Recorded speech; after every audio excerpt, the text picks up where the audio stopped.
ekiri mu ggwanga ekimu okulaba nti yali former president waffe tali mu mbeera nnungi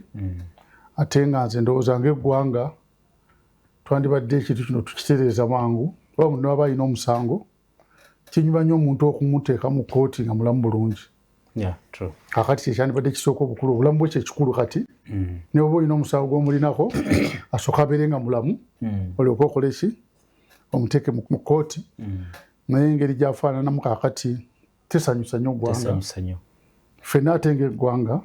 ffenna kituswaza abamu badde boogera tebakimanyi nti FDC tukirwanidde okumala emyaka 40 okulwanyisa abantu okugenda mu court martial ndowooza mukimanyi okyajjukira bulungi nnyo omuntu asooka okutwalibwayo era nga bakagikola yali Dr. Besigye naye yali alwanirira